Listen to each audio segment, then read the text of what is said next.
ਇਹ ਹਫ਼ਤਾਵਾਰ ਬਾਈਬਲ ਦਾ ਦਰਸੀ ਆਵਾਜ਼ ਪਲੇਨਫੀਲਡ Christian science church independent ਵੱਲੋਂ ਹੈ, ਜਿਹੜਾ ਨਿਊ ਜਰਸੀ ਅਮਰੀਕਾ ਵਿੱਚ ਹੈ। ਹੋਰ ਮਾਲੂਮਾਤ ਲਈ ਤੁਸੀਂ ਸਾਡੀ ਵੈਬਸਾਈਟ ਵੇਖੋ www.plainfieldcs.com। ਇਹ ਸਬਕ 2 ਅਗਸਤ 2026 ਐਤਵਾਰ ਦੇ ਦਿਨ ਹਫ਼ਤੇ ਦੇ ਅਖੀਰ ਉੱਤੇ ਤੁਹਾਡੇ ਪੜ੍ਹਨ ਲਈ ਤਿਆਰ ਕੀਤਾ ਗਿਆ ਹੈ। ਮਜ਼ਮੂਨ ਪਿਆਰ। ਸੁਨਹਿਰੀ ਮਤਨ ਯੋਹੰਨਾ। ਮੇਰਾ ਹੁਕਮ ਇਹ ਹੈ, ਜਿਵੇਂ ਮੈਂ ਤੁਹਾਡੇ ਨਾਲ ਪਿਆਰ ਰੱਖਿਆ, ਤੁਸੀਂ ਵੀ ਇੱਕ ਦੂਜੇ ਨਾਲ ਪਿਆਰ ਰੱਖੋ। ਮਸੀਹ ਯਿਸੂ। ਜਵਾਬੀ ਪੜ੍ਹਾਈ। ਰੋਮੀਓ। ਹਰ ਬੰਦਾ ਆਲਾ ਹਕੂਮਤਾਂ ਦਾ ਤਾਬੇਦਾਰ ਰਵੇ, ਕਿਉਂ ਜੇ ਕੋਈ ਹਕੂਮਤ ਅਜਿਹੀ ਨਹੀਂ ਜਿਹੜੀ ਰੱਬ ਵੱਲੋਂ ਨਾ ਹੋਵੇ, ਤੇ ਜਿਹੜੀਆਂ ਹਕੂਮਤਾਂ ਮੌਜੂਦ ਨੇ ਉਹ ਰੱਬ ਵੱਲੋਂ ਮੁਕਰਰ ਨੇ। ਇਸ ਲਈ ਜਿਹੜਾ ਕੋਈ ਹਕੂਮਤ ਦਾ ਸਾਹਮਣਾ ਕਰਦਾ ਏ ਉਹ ਰੱਬ ਦੀ ਉਡੀਕ ਦਾ ਮੁਖਾਲਫ ਏ, ਤੇ ਜਿਹੜੇ ਮੁਖਾਲਫ ਨੇ ਉਹ ਸਜ਼ਾ ਪਾਣਗੇ। ਇਸ ਲਈ ਤਾਬੇਦਾਰ ਰਹਿਣਾ ਸਿਰਫ ਗਜ਼ਬ ਦੇ ਡਰ ਤੋਂ ਹੀ ਜ਼ਰੂਰੀ ਨਹੀਂ, ਬਲਕਿ ਦਿਲ ਵੀ ਇਹੀ ਗਵਾਹੀ ਦਿੰਦਾ ਏ। ਤੁਸੀਂ ਪਿਆਰ ਦੇ ਇਲਾਵਾ ਕਿਸੇ ਸ਼ੈ ਵਿੱਚ ਕਿਸੇ ਦੇ ਕਰਜ਼ਦਾਰ ਨਾ ਹੋਵੋ, ਕਿਉਂ ਜੇ ਜਿਹੜਾ ਦੂਜੇ ਨਾਲ ਪਿਆਰ ਰੱਖਦਾ ਏ ਉਹਨੇ ਸ਼ਰੀਅਤ ਉੱਤੇ ਪੂਰਾ ਅਮਲ ਕੀਤਾ। ਕਿਉਂ ਜੇ ਇਹ ਗੱਲਾਂ ਭਈ ਜ਼ਨਾ ਨਾ ਕਰ, ਖੂਨ ਨਾ ਕਰ, ਚੋਰੀ ਨਾ ਕਰ, ਲਾਲਚ ਨਾ ਕਰ, ਤੇ ਇਹਨਾਂ ਦੇ ਇਲਾਵਾ ਹੋਰ ਜਿਹੜਾ ਕੋਈ ਹੁਕਮ ਹੋਵੇ, ਉਹਨਾਂ ਸਾਰਿਆਂ ਦਾ ਖੁਲਾਸਾ ਇਸ ਗੱਲ ਵਿੱਚ ਪਾਇਆ ਜਾਂਦਾ ਏ ਭਈ ਆਪਣੇ ਗਵਾਂਢੀ ਨਾਲ ਆਪਣੇ ਵਾਂਗਰ ਪਿਆਰ ਕਰ। ਪਿਆਰ ਆਪਣੇ ਗਵਾਂਢੀ ਨਾਲ ਬਰਿਆਈ ਨਹੀਂ ਕਰਦਾ, ਇਸ ਲਈ ਪਿਆਰ ਸ਼ਰੀਅਤ ਦੀ ਤਾਮੀਲ ਏ। ਦਰਸੀ ਆਵਾਜ਼ ਬਾਈਬਲ ਵਿੱਚੋਂ ਮੱਤੀ। ਉਹਨੇ ਉੱਤਰ ਕੇ ਵੱਡਾ ਜੱਥਾ ਵੇਖਿਆ ਤੇ ਉਹਨੂੰ ਉਹਨਾਂ ਉੱਤੇ ਬਹੁਤ ਤਰਸ ਆਇਆ, ਤੇ ਉਹਨੇ ਉਹਨਾਂ ਦੇ ਬਿਮਾਰਾਂ ਨੂੰ ਚੰਗਾ ਕਰ ਦਿੱਤਾ। ਤੇ ਜਦ ਸ਼ਾਮ ਹੋਈ ਤੇ ਉਹਦੇ ਚੇਲੇ ਉਹਦੇ ਕੋਲ ਆ ਕੇ ਆਖਣ ਲੱਗੇ, ਭਈ ਇਹ ਥਾਂ ਵੀਰਾਨ ਏ ਤੇ ਵੇਲਾ ਬਹੁਤ ਹੋ ਗਿਆ ਏ, ਲੋਕਾਂ ਨੂੰ ਘੱਲ ਦੇ ਤਾਂ ਜੋ ਪਿੰਡ ਵਿੱਚ ਜਾ ਕੇ ਆਪਣੇ ਲਈ ਖਾਣਾ ਮੁੱਲ ਲੈਣ। ਯਿਸੂ ਨੇ ਉਹਨਾਂ ਨੂੰ ਆਖਿਆ, ਇਹਨਾਂ ਦਾ ਜਾਣਾ ਜ਼ਰੂਰੀ ਨਹੀਂ, ਤੁਸੀਂ ਆਪ ਇਹਨਾਂ ਨੂੰ ਖਾਣ ਨੂੰ ਦਿਓ। ਉਹਨਾਂ ਨੇ ਉਹਨੂੰ ਆਖਿਆ, ਭਈ ਇੱਥੇ ਸਾਡੇ ਕੋਲ 5 ਰੋਟੀਆਂ ਤੇ 2 ਮੱਛੀਆਂ ਦੇ ਸਿਵਾ ਕੁਝ ਵੀ ਨਹੀਂ। ਉਹਨੇ ਉਹਨਾਂ ਨੂੰ ਆਖਿਆ, ਉਹ ਇੱਥੇ ਮੇਰੇ ਕੋਲ ਲਿਆਓ। ਤੇ ਉਹਨੇ ਲੋਕਾਂ ਨੂੰ ਘਾਹ ਉੱਤੇ ਬੈਠਣ ਦਾ ਹੁਕਮ ਦਿੱਤਾ। ਫਿਰ ਉਹਨੇ ਉਹ 5 ਰੋਟੀਆਂ ਤੇ 2 ਮੱਛੀਆਂ ਲਈਆਂ ਤੇ ਅਸਮਾਨ ਵੱਲ ਵੇਖ ਕੇ ਬਰਕਤ ਦਿੱਤੀ, ਤੇ ਰੋਟੀਆਂ ਤੋੜ ਕੇ ਚੇਲਿਆਂ ਨੂੰ ਦਿੱਤੀਆਂ, ਤੇ ਚੇਲਿਆਂ ਨੇ ਲੋਕਾਂ ਨੂੰ। ਤੇ ਸਾਰੇ ਖਾ ਕੇ ਰੱਜ ਗਏ, ਤੇ ਉਹਨਾਂ ਨੇ ਬਚੇ ਹੋਏ ਟੁਕੜਿਆਂ ਨਾਲ ਭਰੀਆਂ ਹੋਈਆਂ 12 ਟੋਕਰੀਆਂ ਚੁੱਕੀਆਂ। ਤੇ ਖਾਣ ਵਾਲੇ ਬੁੱਢੀਆਂ ਤੇ ਬਾਲਾਂ ਦੇ ਇਲਾਵਾ ਘੱਟੋ ਘੱਟ 5000 ਬੰਦੇ ਸੀ। ਲੂਕਾ। ਯਿਸੂ ਨੇ ਉਹਨਾਂ ਨੂੰ ਆਖਿਆ, ਆਪਣੇ ਵੈਰੀਆਂ ਨਾਲ ਪਿਆਰ ਕਰੋ, ਜਿਹੜਾ ਤੁਹਾਡੇ ਨਾਲ ਵੈਰ ਰੱਖੇ ਉਹਦਾ ਭਲਾ ਕਰੋ, ਜਿਹੜਾ ਤੁਹਾਡੇ ਉੱਤੇ ਲਾਨਤ ਪਾਵੇ ਉਹਦੇ ਲਈ ਬਰਕਤ ਮੰਗੋ, ਜਿਹੜੇ ਤੁਹਾਡੀ ਬੇਇੱਜ਼ਤੀ ਕਰਨ ਉਹਨਾਂ ਲਈ ਦੁਆ ਕਰੋ। ਜਿਹੜਾ ਤੇਰੀ ਇੱਕ ਗੱਲ ਉੱਤੇ ਥੱਪੜ ਮਾਰੇ ਦੂਜੀ ਗੱਲ ਵੀ ਉਹਦੇ ਵੱਲ ਕਰ ਦੇ, ਤੇ ਜਿਹੜਾ ਤੇਰਾ ਚੋਗਾ ਲੈ ਲਵੇ ਉਹਨੂੰ ਕੁਰਤਾ ਲੈਣ ਤੋਂ ਵੀ ਮਨਾ ਨਾ ਕਰ। ਤੇ ਜਿਵੇਂ ਤੁਸੀਂ ਚਾਹੁੰਦੇ ਹੋ ਕਿ ਲੋਕ ਤੁਹਾਡੇ ਨਾਲ ਕਰਨ, ਤੁਸੀਂ ਵੀ ਉਹਨਾਂ ਨਾਲ ਉਂਝ ਹੀ ਕਰੋ। ਤੇ ਜੇ ਤੁਸੀਂ ਆਪਣੇ ਪਿਆਰ ਕਰਨ ਵਾਲਿਆਂ ਨਾਲ ਹੀ ਪਿਆਰ ਕਰੋ ਤੇ ਤੁਹਾਡਾ ਕੀ ਅਹਿਸਾਨ ਹੈ, ਕਿਉਂ ਜੇ ਪਾਪੀ ਵੀ ਆਪਣੇ ਪਿਆਰ ਕਰਨ ਵਾਲਿਆਂ ਨਾਲ ਹੀ ਪਿਆਰ ਕਰਦੇ ਨੇ। ਤੇ ਜੇ ਤੁਸੀਂ ਉਹਨਾਂ ਦਾ ਹੀ ਭਲਾ ਕਰੋ ਜਿਹੜੇ ਤੁਹਾਡਾ ਭਲਾ ਕਰਦੇ ਨੇ, ਤੇ ਤੁਹਾਡਾ ਕੀ ਅਹਿਸਾਨ ਹੈ, ਕਿਉਂ ਜੇ ਪਾਪੀ ਵੀ ਇੰਝ ਹੀ ਕਰਦੇ ਨੇ। ਤੇ ਜੇ ਤੁਸੀਂ ਬਸ ਉਹਨਾਂ ਨੂੰ ਹੀ ਕਰਜ਼ ਦਿਓ ਜਿਨ੍ਹਾਂ ਤੋਂ ਵਾਪਸ ਲੈਣ ਦੀ ਆਸ ਰੱਖਦੇ ਹੋ, ਤੇ ਤੁਹਾਡਾ ਕੀ ਅਹਿਸਾਨ ਹੈ, ਪਾਪੀ ਵੀ ਪਾਪੀਆਂ ਨੂੰ ਕਰਜ਼ਾ ਦਿੰਦੇ ਨੇ ਤਾਂ ਜੋ ਪੂਰਾ ਵਸੂਲ ਕਰ ਲੈਣ।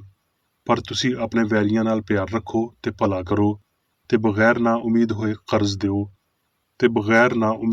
ਕਰਜ਼ ਦਿਓ, ਤੇ ਤੁਹਾਡਾ ਅਜਰ ਵੱਡਾ ਹੋਵੇਗਾ, ਤੇ ਤੁਸੀਂ ਖੁਦਾਵੰਦ ਤਾਲਾ ਦੇ ਪੁੱਤਰ ਠਹਿਰੋਗੇ, ਕਿਉਂ ਜੇ ਉਹ ਨਾ ਸ਼ੁਕਰਿਆਂ ਤੇ ਬਦਾਂ ਉੱਤੇ ਵੀ ਮਿਹਰਬਾਨ ਏ। ਜਿਵੇਂ ਤੁਹਾਡਾ ਪਿਓ ਰਹਿਮ ਕਰਨ ਵਾਲਾ ਏ, ਤੁਸੀਂ ਵੀ ਰਹਿਮ ਦਿਲ ਬਣੋ। ਯੋਹੰਨਾ। ਐ ਪਿਆਰਿਓ, ਆਓ ਅਸੀਂ ਇੱਕ ਦੂਜੇ ਨਾਲ ਪਿਆਰ ਕਰੀਏ, ਕਿਉਂ ਜੇ ਪਿਆਰ ਰੱਬ ਵੱਲੋਂ ਏ, ਤੇ ਜਿਹੜਾ ਕੋਈ ਰੱਬ ਨਾਲ ਪਿਆਰ ਰੱਖਦਾ ਏ ਉਹ ਰੱਬ ਤੋਂ ਜੰਮਿਆ ਏ ਤੇ ਰੱਬ ਨੂੰ ਜਾਣਦਾ ਏ। ਜਿਹੜਾ ਪਿਆਰ ਨਹੀਂ ਰੱਖਦਾ ਉਹ ਰੱਬ ਨੂੰ ਨਹੀਂ ਜਾਣਦਾ, ਕਿਉਂ ਜੇ ਰੱਬ ਪਿਆਰ ਏ। ਜਿਹੜਾ ਪਿਆਰ ਰੱਬ ਨੂੰ ਸਾਡੇ ਨਾਲ ਏ ਉਹ ਇਹਦੇ ਤੋਂ ਜ਼ਾਹਿਰ ਹੁੰਦਾ ਏ ਵੀ ਰੱਬ ਨੇ ਆਪਣੇ ਇਕਲੌਤੇ ਪੁੱਤਰ ਨੂੰ ਜੱਗ ਵਿੱਚ ਘੱਲਿਆ, ਤਾਂ ਜੋ ਅਸੀਂ ਉਹਦੇ ਬਾਹਰੋਂ ਜ਼ਿੰਦਾ ਰਹੀਏ। ਪਿਆਰ ਇਹਦੇ ਵਿੱਚ ਨਹੀਂ ਵੀ ਅਸੀਂ ਰੱਬ ਨਾਲ ਪਿਆਰ ਕੀਤਾ, ਬਲਕਿ ਇਹਦੇ ਵਿੱਚ ਹੈ ਵੀ ਉਹਨੇ ਸਾਡੇ ਨਾਲ ਪਿਆਰ ਕੀਤਾ ਤੇ ਸਾਡੇ ਪਾਪਾਂ ਦੇ ਕਫਾਰੇ ਲਈ ਆਪਣੇ ਪੁੱਤਰ ਨੂੰ ਘੱਲਿਆ। ਐ ਪਿਆਰਿਓ, ਜਦੋਂ ਰੱਬ ਨੇ ਸਾਡੇ ਨਾਲ ਇੰਜ ਦਾ ਪਿਆਰ ਕੀਤਾ ਤੇ ਸਾਡੇ ਉੱਤੇ ਵੀ ਇੱਕ ਦੂਜੇ ਨਾਲ ਪਿਆਰ ਰੱਖਣਾ ਫਰਜ਼ ਏ। ਰੱਬ ਨੂੰ ਕਦੀ ਕਿਸੇ ਨੇ ਨਹੀਂ ਵੇਖਿਆ। ਜੇ ਅਸੀਂ ਇੱਕ ਦੂਜੇ ਨਾਲ ਪਿਆਰ ਰੱਖਦੇ ਹਾਂ ਤੇ ਰੱਬ ਸਾਡੇ ਵਿੱਚ ਰਹਿੰਦਾ ਏ ਤੇ ਉਹਦਾ ਪਿਆਰ ਸਾਡੇ ਵਿੱਚ ਕਾਮਲ ਹੋ ਗਿਆ ਏ। ਕਿਉਂ ਜੇ ਉਹਨੇ ਆਪਣੇ ਰੂਹ ਵਿੱਚੋਂ ਸਾਨੂੰ ਦਿੱਤਾ, ਇਸ ਲਈ ਅਸੀਂ ਜਾਣਦੇ ਹਾਂ ਭਈ ਅਸੀਂ ਉਹਦੇ ਵਿੱਚ ਕਾਇਮ ਰਹਿੰਦੇ ਹਾਂ ਤੇ ਉਹ ਸਾਡੇ ਵਿੱਚ। ਤੇ ਅਸੀਂ ਵੇਖ ਲਿਆ ਏ ਤੇ ਗਵਾਹੀ ਦਿੰਦੇ ਹਾਂ ਭਈ ਪਿਓ ਨੇ ਪੁੱਤਰ ਨੂੰ ਜੱਗ ਵਿੱਚ ਮੁਨੱਜੀ ਬਣਾ ਕੇ ਘੱਲਿਆ ਏ। ਜਿਹੜਾ ਵੀ ਇਕਰਾਰ ਕਰਦਾ ਏ ਭਈ ਯਿਸੂ ਰੱਬ ਦਾ ਪੁੱਤਰ ਏ, ਰੱਬ ਉਹਦੇ ਵਿੱਚ ਰਹਿੰਦਾ ਏ ਤੇ ਉਹ ਰੱਬ ਵਿੱਚ। ਜਿਹੜਾ ਪਿਆਰ ਰੱਬ ਨੂੰ ਸਾਡੇ ਨਾਲ ਏ, ਉਹਨੂੰ ਅਸੀਂ ਜਾਣ ਗਏ ਹਾਂ ਤੇ ਸਾਨੂੰ ਉਹਦਾ ਯਕੀਨ ਏ।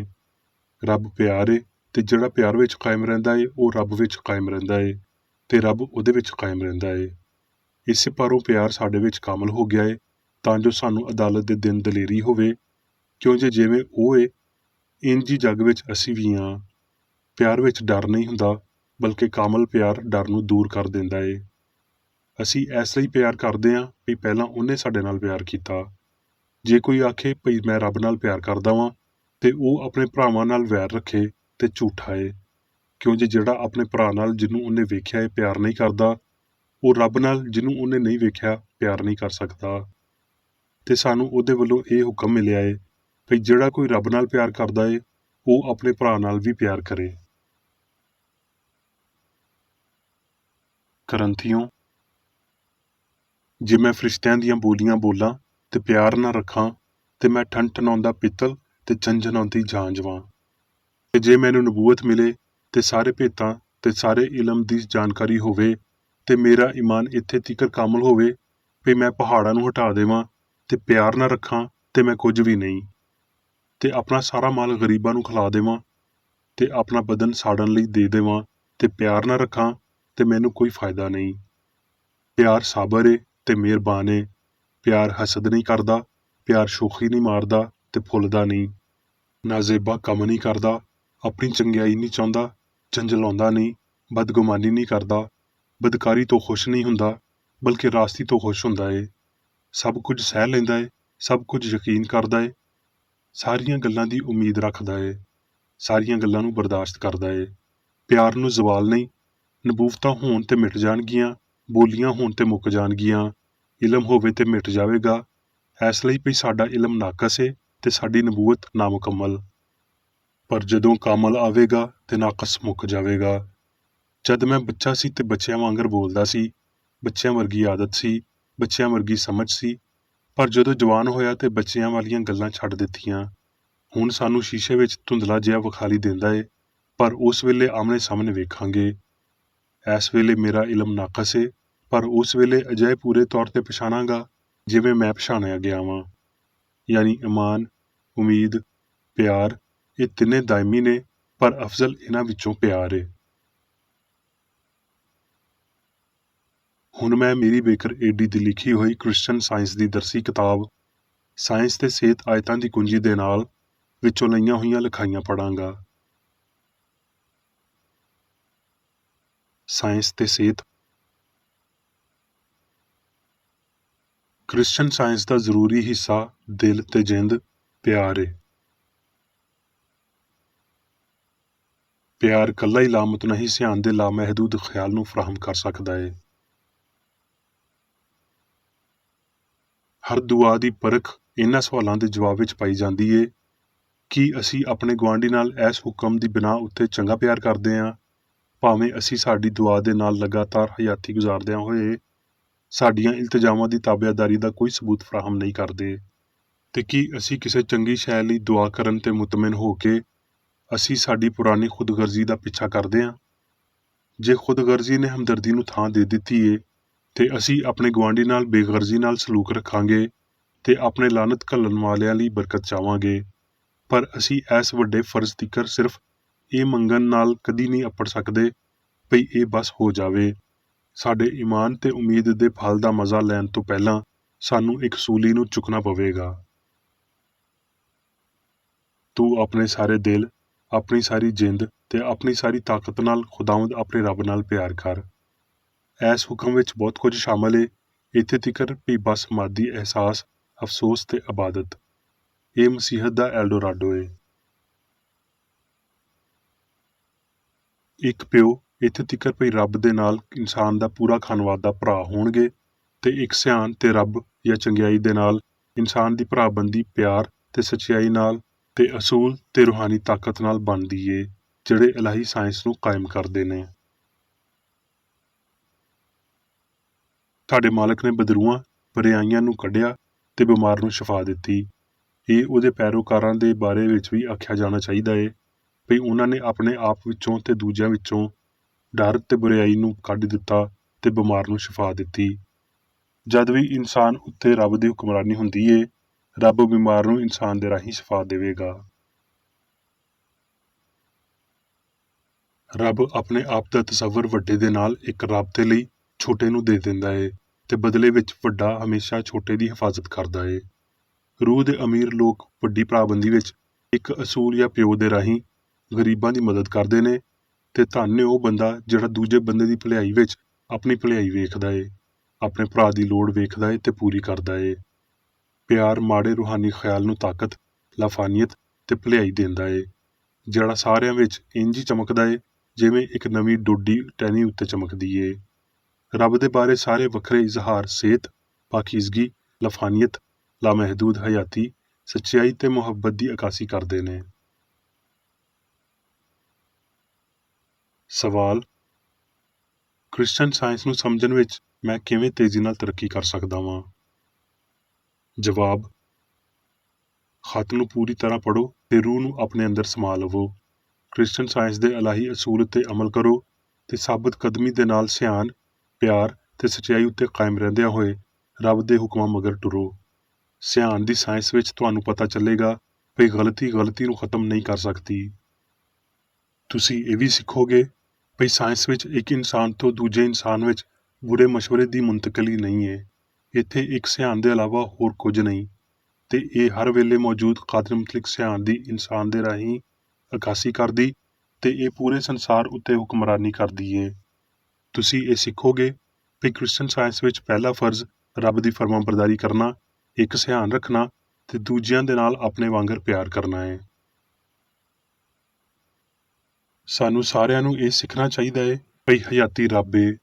ਆਪਣੇ ਆਪ ਨਾਲ ਸਵਾਲ ਕਰੋ ਕਿ ਮੈਂ ਅਜਿਹੀ ਹਯਾਤੀ ਜੀ ਰਿਹਾ ਵਾਂ ਜਿਹੜੀ ਆਲਾ ਚੰਗਿਆਈ ਤੀਕਰ ਰਸਾਈ ਰੱਖਦੀ ਏ?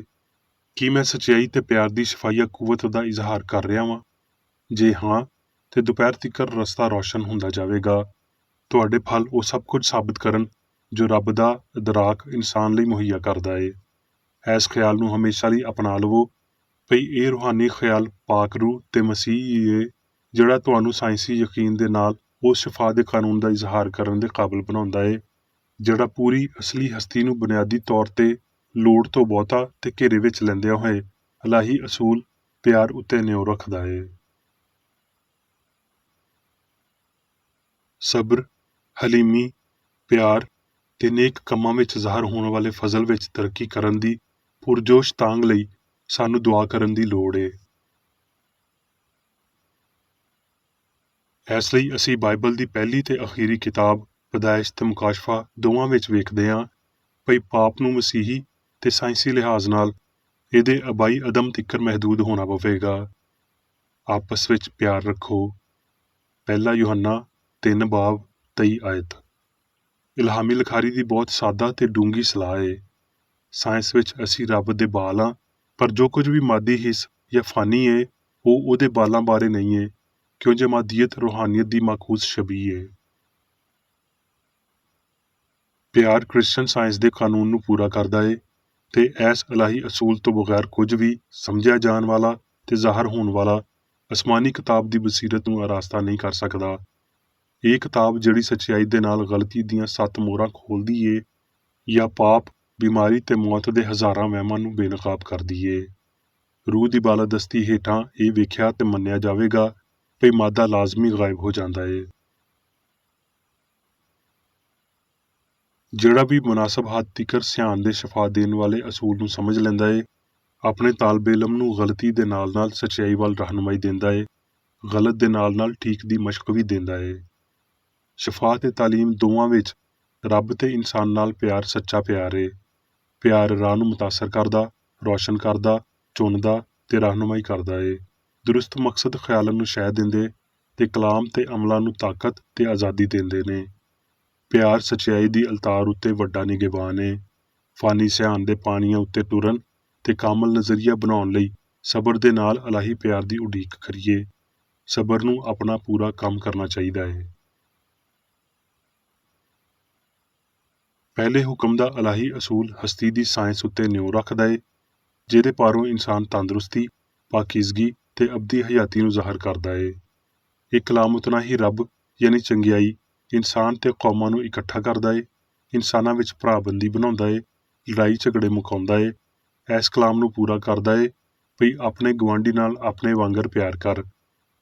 ਗੈਰ ਕੌਮਾਂ ਤੇ ਮਸੀਹੀ ਬੁੱਤ ਪ੍ਰਸਤਾਂ ਨੂੰ ਤੇ ਜੋ ਕੁਝ ਮਾਸ਼ਰਤੀ, ਸ਼ਹਿਰੀ ਜੁਰਮ ਦੇ ਬਾਰੇ ਸਿਆਸੀ ਤੇ ਮਜ਼ਹਬੀ ਹਲਕਿਆਂ ਵਿੱਚ ਹੋ ਰਿਹਾ ਏ, ਉਹਨੂੰ ਫਨਾਹ ਕਰਦਾ ਏ, ਜਿਨਸਾਂ ਨੂੰ ਬਰਾਬਰ ਕਰਦਾ ਏ, ਇਨਸਾਨ ਉੱਤੇ ਕੀਤੀ ਹੋਈ ਲਾਨਤ ਨੂੰ ਮੁਕਾ ਦਿੰਦਾ ਏ ਤੇ ਅਜਿਹੇ ਕਿਸੇ ਨੂੰ ਵੀ ਨਹੀਂ ਛੱਡਦਾ ਜਿਹੜਾ ਪਾਪ ਕਰਦਾ ਹੋਵੇ ਤੇ ਦੁੱਖ ਸਵੇ, ਸਜ਼ਾ ਪਾਵੇ ਜਾਂ ਨੇਸਤ ਹੋ ਜਾਵੇ। ਗਲਤੀ ਦੇ ਹਨੇਰੇ ਤੋਂ ਇਲਾਹੀ ਸਾਇੰਸ ਯਾਨੀ ਰੱਬ ਦਾ ਕਲਾਮ ਇਹ ਭਈ ਰੱਬ ਕੁੱਲ ਦਾ ਹਾਕਮ ਏ ਤੇ ਅਜ਼ਲੋਂ ਮੌਜੂਦ ਪਿਆਰ ਦੀ ਲੋ ਸੰਸਾਰ ਨੂੰ ਰੋਸ਼ਨ ਕਰਦੀ ਏ। ਹੁਣ ਮੈਂ ਮੇਰੀ ਬੇਕਰ ਏਡੀ ਵੱਲੋਂ ਚਰਚ ਮੈਨੂਅਲ ਵਿੱਚ ਦਿੱਤੇ ਹੋਏ ਰੋਜ਼ਾਨਾ ਦੇ 3 ਫਰਜ਼ ਪੜਾਂਗਾ। ਰੋਜ਼ਾਨਾ ਦੀ ਦੁਆ। ਇਸ ਚਰਚ ਦੇ ਹਰ ਰੁਕਨ ਦਾ ਇਹ ਫਰਜ਼ ਏ ਵੀ ਉਹ ਹਰ ਰੋਜ਼ ਇਹ ਦੁਆ ਕਰੇ, ਤੇਰੀ ਬਾਦਸ਼ਾਹੀ ਆਵੇ, ਇਲਾਹੀ ਸੱਚਾਈ, ਹਯਾਤੀ ਤੇ ਪਿਆਰ ਦੀ ਸਲਤਨਤ ਮੇਰੇ ਅੰਦਰ ਕਾਇਮ ਹੋਵੇ ਤੇ ਸਾਰੇ ਪਾਪ ਮੈਥੋਂ ਨਿਕਲ ਜਾਣ ਤੇ ਤੇਰਾ ਕਲਾਮ ਸਾਰੇ ਇਨਸਾਨਾਂ ਦੇ ਪਿਆਰ ਨੂੰ ਵਧਾਵੇ ਤੇ ਉਹਨਾਂ ਉੱਤੇ ਹਕੂਮਤ ਕਰੇ। ਮਕਸਦਾਂ ਤੇ ਕੰਮਾਂ ਦਾ ਇੱਕ ਅਸੂਲ। ਨਾ ਕੋਈ ਮੁਖਾਲਫਤ ਤੇ ਨਾ ਕੋਈ ਜ਼ਾਤੀ ਤਾਲੁਕ ਮਾਦਰੀ ਚਰਚ ਦੇ ਕਿਸੇ ਰੁਕਨ ਦੇ ਮਕਸਦਾਂ ਜਾਂ ਕੰਮਾਂ ਉੱਤੇ ਅਸਰ ਕਰਨੇ ਚਾਹੀਦੇ। ਸਾਇੰਸ ਵਿੱਚ ਬਸ ਇਲਾਹੀ ਪਿਆਰ ਹੀ ਹਕੂਮਤ ਕਰਦਾ ਏ ਤੇ ਇੱਕ ਮਸੀਹੀ ਸਾਇੰਸਦਾਨ ਪਾਪ ਨੂੰ ਰੱਦ ਕਰਦਿਆਂ ਹੋਏ ਸੁੱਚੀ ਭਰਾਬੰਦੀ, ਖੈਰਾਤ ਪਸੰਦੀ ਤੇ ਮਾਫੀ ਨਾਲ ਪਿਆਰ ਦੀਆਂ ਮਿੱਠੀਆਂ ਸੱਚਾਈਆਂ ਦਾ ਪਰਛਾਵਾਂ ਬਣਦਾ ਏ। ਇਸ ਚਰਚ ਦੇ ਸਾਰੇ ਰੁਕਨਾਂ ਨੂੰ ਸਾਰੇ ਪਾਪਾਂ ਤੋਂ, ਗਲਤ ਤਰ੍ਹਾਂ ਦੀਆਂ ਪੇਸ਼ਨਗੋਈਆਂ, ਮੁਨਸਫੀਆਂ, ਮੁਜ਼ੰਮਤਾਂ, ਸਲਾਵਾਂ, ਗਲਤ ਅਸਰਾਂ ਨੂੰ ਲੈਣ ਤੇ ਗਲਤ ਅਸਰ ਦੇਣ ਤੋਂ ਆਜ਼ਾਦ ਰਹਿਣ ਲਈ ਹਰ ਰੋਜ਼ ਖਿਆਲ ਰੱਖਣਾ ਚਾਹੀਦਾ ਏ ਤੇ ਦੁਆ ਕਰਨੀ ਚਾਹੀਦੀ ਏ। ਫਰਜ਼ ਲਈ ਚੁਸਤੀ। ਇਸ ਚਰਚ ਦੇ ਹਰ ਰੁਕਨ ਦਾ ਇਹ ਫਰਜ਼ ਏ ਭਈ ਉਹ ਹਰ ਰੋਜ਼ ਜਾਰਹਾਨਾ ਜ਼ਹਿਨੀ ਸਲਾਮਾਂ ਦੇ ਖਿਲਾਫ ਆਪਣੇ ਆਪ ਨੂੰ ਤਿਆਰ ਰੱਖੇ ਤੇ ਰੱਬ, ਆਪਣੇ ਕਾਇਦ ਤੇ ਇਨਸਾਨਾਂ ਲਈ ਆਪਣੇ ਫਰਜ਼ਾਂ ਨੂੰ ਨਾ ਕਦੀ ਭੁੱਲੇ ਤੇ ਨਾ ਕਦੀ ਨਜ਼ਰਅੰਦਾਜ਼ ਕਰੇ। ਉਹਦੇ ਕੰਮਾਂ ਦੇ ਰਾਹੀਂ ਉਹਦਾ ਇਨਸਾਫ ਹੋਵੇਗਾ, ਉਹ ਬੇਕਸੂਰ ਜਾਂ ਕਸੂਰਵਾਰ ਹੋਵੇਗਾ।